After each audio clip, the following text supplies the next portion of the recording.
ძალიან ხშირად წონა არის ჩვენი თავდაცვა.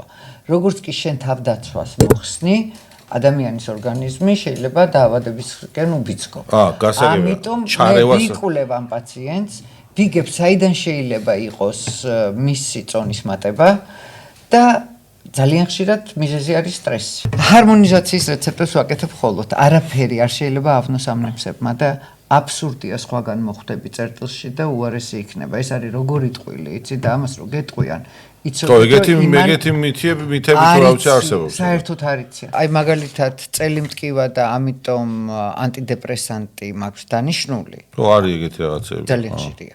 მე ამას ნელ-ნელა ვხსნი და პარალელურ რეჟიმში პაციენტი უკეთესად ხდება და ამიტომ მარტივად ხსნის. ჩემთან რომ მოვიდა პაციენტი, ერთი პრობლემით წელი მტკივა. მე ვპოულობ სად არის კიდე სხვაგან პრობლემები და ვკურნალობ მთლიანად ორგანიზმს და არა მხოლოდ იმ პაციენტის წელს.